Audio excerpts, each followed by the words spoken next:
Baby two tie two அப்படின்னு ஒரு படங்க, ஒரு ஹிந்தி படங்க, சப்டைட்டிலோட வந்திருக்கு. அதை பார்த்தேன், சனிக்கிழமை பார்த்தேன், அதனால் இன்றைக்கி ரிவ்யூ பண்ணுறேன். நம்ம ஹுமா குரேஷி, அதாங்க கபாலியில் வருவாங்கள்ல, அவங்க தான் வந்து இந்த படத்தில் வந்து கிட்டத்தட்ட லீட் அவங்க தான் அப்படின்னு வந்து சொல்லலாம். கொஞ்சம் பேருகள்லாம் கொஞ்சம் குழப்பமாக இருக்குது, அதனால் வந்து சொல்லிடுறேன். ஏன்னா சரியான பர்ஃபார்மன்ஸுங்க ஒவ்வொருத்தரும். லீடாக வந்து ஹுமா குரேஷி அவங்க நடிச்சிருக்காங்க.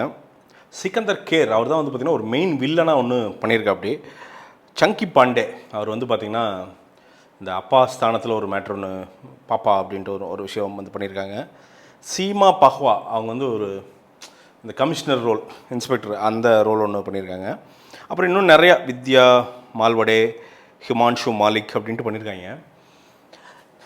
எது ஹிந்தி படம் என்ன பெருசாக இருந்துற போது அப்படின்ட்டு தான் போய் பார்த்தேன். ஒரு ஃபீமேல் லீடுக்கு இப்படி ஒரு ஆக்ஷன் சீக்வன்ஸ்லாம் ஒருத்தன் எழுதவே முடியாதுங்க.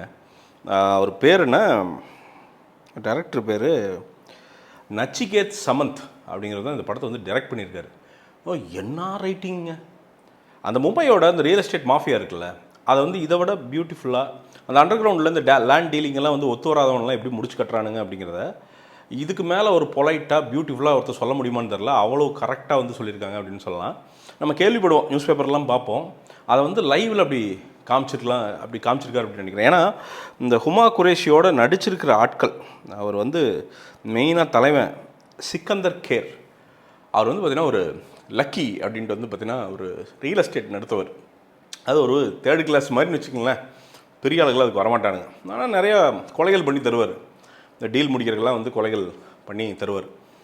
அவரோட அந்த வாழ்க்கை பயணம் இருக்குல்ல, அதை காமிக்கிற விதம் வந்து பார்த்திங்கன்னா it is a true representation of Mumbai real estate mafia.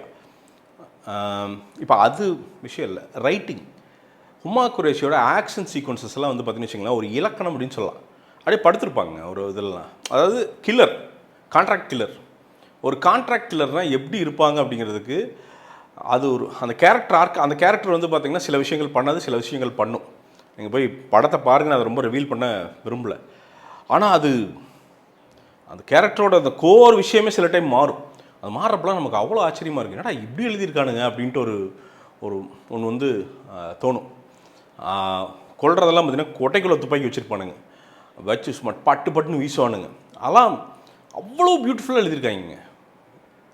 நான் சர்ப்ரைஸ் செகண்ட் ஹாஃப்லாம் அடுத்தது அப்படி நமக்கு தெரியுது கிட்டத்தட்ட வில்லன் இது அப்படி நடக்க போகுதுன்னு. ஆனால் இதில் ரைட்டிங்கில் என்ன கொண்டு வந்திருப்பாரு அப்படிங்கிற ஒரு சர்ப்ரைஸ் இருக்குல்ல, அந்த சர்ப்ரைஸ் தான் நம்மளை வந்து அப்படி பார்த்தீங்கன்னா ஹூக்டப்பாக வச்சுருக்கு அப்படின்னு வந்து சொல்லலாம்.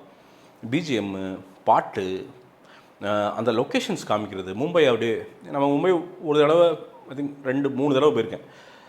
ஒன்றும் டீப்பாக தெரியாது, அதோட 2 சைடையும் காமிக்கிறாங்க. எலைட் எப்படி ஆப்ரேட் பண்ணுவான், ரொம்ப கீழே இருக்கிறவன் எப்படி ஆப்ரேட் பண்ணுவான், அந்த நடுவில் இருக்கிறவன் எப்படி ஆப்ரேட் பண்ணுவான்.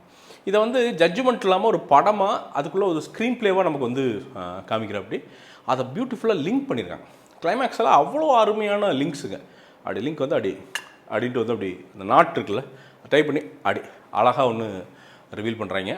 அதுதான் இந்த படம்.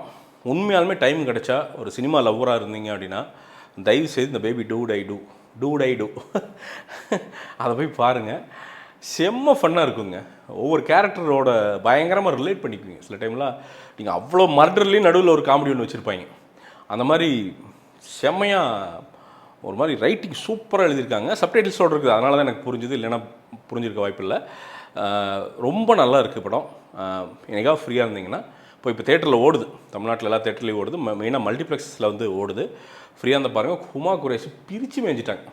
சரியான ஆக்ஷன். அவங்ககிட்ட நான் இந்த படத்தை ஒரு 10-15 நிமிஷத்தில் ஏதோ டல்லாக அப்படி போகும், சொதப்பலாக இருக்குன்னு பார்த்தா செகண்ட் ஹாஃப்லாம் போ அவங்க பர்ஃபார்மன்ஸ் ஏறிட்டே போகுது. ஸ்டண்ட்டெல்லாம் வேறு மாதிரி போகுது. ஸ்டண்ட்டுனா டமால் டிமில் அட்டியெல்லாம் கிடையாது, அவ்வளோதான் அவ்வளோதான், அதான் ஸ்டண்ட்டு. ஆனால் அது எப்படி கோரியோகிராஃப் பண்ணியிருக்காங்க அப்படிங்கிறது நீங்கள் அந்த படத்தை போய் பார்த்தா தான் தெரியும். அவ்வளோ கரெக்டாக பண்ணியிருக்காங்க அப்படின்னு வந்து சொல்லாங்க. பாருங்கள், பார்த்து என்ஜாய் பண்ணுங்கள். வெளியே இது வந்து ரோஸ் சவுத்தோட ஹனி, மலைத்தேன், கொம்புத்தேன், கொசுத்தேன், ஸ்டிங்லெஸ் பீ ஹனி அப்படின்ட்டு வந்து விற்கிறோம். பியூரான அன்ப்ராசஸ்டு வைல்டு ஹனிங்க, ஃபார்ம் ஹனி இல்லை, வைல்டு ஹனி. ஒரு யங்ஸ்டர் வந்து ஒரு டீமோடு அவங்க வந்து ப்ரொக்யூர் பண்ணி தராங்க. குழந்தைகளுக்கு, பெரியவங்களுக்கு, சின்னவங்களுக்கு எல்லாத்துக்கும் நல்லது. எந்த லேபில் வேணால் கொடுத்து டெஸ்ட் பண்ணுங்கள். பியூரிட்டியில் தான் 1% ட்ராப் இருந்தாலும் மொத்தமாக ரீஃபண்ட் பண்ணி இங்கே கழுவி கூட ஊற்றுங்க. ஏன்னா அவ்வளோ நியாயமாக தேடி தேடி பிடிச்சி நான் அதை வந்து பண்ணியிருக்கேன். உங்களுக்கு எல்லாத்துக்கும் உங்கள் லைஃப்பில் ஹெல்ப் பண்ணும். இந்த ஹனி வந்து ஏதோ ஒன்று உடம்புக்கு ஹெல்த்துக்கு. ஃபார் எக்ஸாம்பிள் இந்த ஸ்டிங்லெஸ் பீ ஹனி அதெல்லாம் எடுத்திங்கன்னா சித்தர்கள் யூஸ் பண்ணது. அது வந்து அந்த சூரணம் அந்த லேகியம் எல்லாம் பண்ணுறதுக்கு அந்த காலத்தில் சித்தர்கள் யூஸ் பண்ண ஹனி. அது அவ்வளோ ரேர். அது அந்த கொஞ்சம் சின்னதாக இருக்கும். அதில் அந்த ஹனி வர்றது அவ்வளோ ரேரு. ஸோ அந்த மாதிரி ஐம் பிரிங்கிங் இட் யூ. ஒரு பாட்டில் வாங்கினா கூட எனக்கு பெரிய சப்போர்ட்டாக இருக்குங்க. வாங்குங்க, சப்போர்ட் பண்ணுங்கள். மீண்டும் ஒரு விமர்சனம் முன்னாட்டம் வீடியோவுடன் உங்களை சந்திக்கிறேன். அதுவரை நன்றி, வணக்கம்.